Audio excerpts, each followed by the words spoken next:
മഹാകാവ്യം എഴുതാത്ത മഹാകവിയായ കുമാരനാശാന്റെ ജീവിതവുമായി ബന്ധപ്പെട്ട അത്യപൂർവ ചിത്രങ്ങളാണ് ഇത്തവണത്തെ വീഡിയോയുടെ ഉള്ളടക്കം.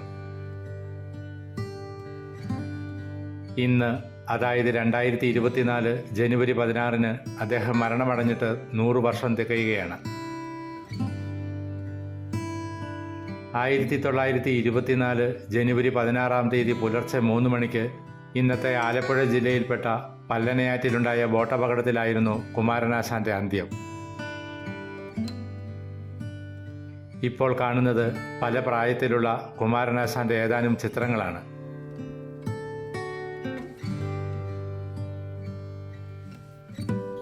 സ്കൂൾ വിദ്യാഭ്യാസ കാലത്ത് തന്നെ സാഹിത്യരചനയിൽ താൽപ്പര്യം പ്രകടിപ്പിച്ചിരുന്ന കുമാരു എന്ന കുമാരനാശാൻ പിൽക്കാലത്ത് ശ്രീനാരായണ ഗുരുവുമായി ആത്മബന്ധം പുലർത്തി.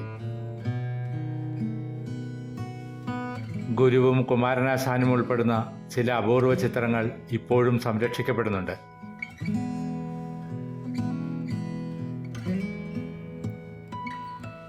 ആയിരത്തി 1903 SNDP യോഗം രൂപീകരിക്കപ്പെടുമ്പോൾ കുമാരനാശാനായിരുന്നു ആദ്യ സെക്രട്ടറി. തൻ്റെ 44-ാം വയസ്സിൽ കുമാരനാശാൻ ഭാനുമതിയമ്മയെ വിവാഹം കഴിച്ചു. സുധാകരൻ, പ്രഭാകരൻ എന്നിവരായിരുന്നു മക്കൾ. 1922 മദ്രാസ് സർവകലാശാലയിൽ നടന്ന ചടങ്ങിൽ അന്നത്തെ വെയിൽസ് രാജകുമാരൻ അദ്ദേഹത്തിന് മഹാകവി സ്ഥാനം നൽകി. ഇതോടൊപ്പം പട്ടും വളയും സമ്മാനിച്ചു. ഈ കാണുന്നത് പള്ളുരുത്തി SNDP യോഗം കുമാരനാശാന് സമ്മാനിച്ച റോസ്വുഡിൽ നിർമ്മിച്ച പെട്ടിയാണ്. തോന്നയ്ക്കലിൽ കുമാരനാശാൻ താമസിച്ചിരുന്ന വീട് ഇപ്പോൾ പ്രത്യേക സ്മാരകമായി സംരക്ഷിക്കപ്പെടുന്നുണ്ട്.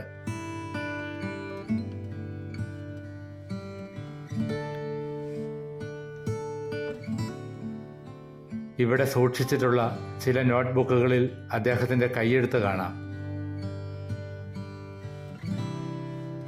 കുമാരനാശാന്റെ പോക്കറ്റ് ഡയറിയുടെയും കത്തിടപാടുകളുടെയും മറ്റു ചില രചനകളുടെയും ഫോട്ടോകളാണ് ഇപ്പോൾ കാണുന്നത്.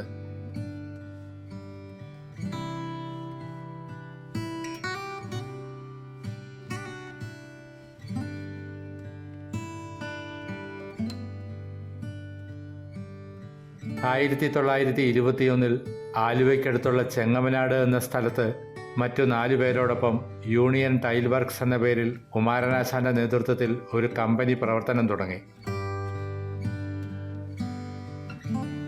ഇതിനുവേണ്ടി തയ്യാറാക്കിയ കരാറിൻ്റെയും മറ്റു ചില രേഖകളുടെയും ചിത്രങ്ങളും ലഭ്യമാണ്.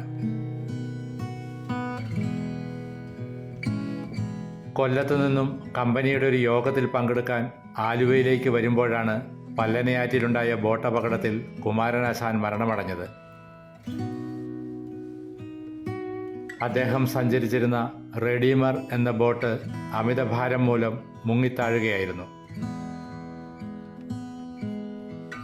പിന്നീട് കണ്ടെടുത്ത മൃതദേഹം പല്ലനയാറിൻ്റെ തീരത്ത് തന്നെ സംസ്കരിച്ചു.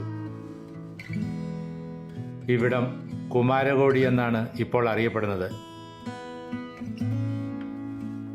ബോട്ടപകടത്തിൻ്റെ വാർത്തയുമായി പ്രസിദ്ധീകരിക്കപ്പെട്ട പത്രത്തിൻ്റെ പകർപ്പുകളും ഇപ്പോൾ ലഭ്യമാണ്.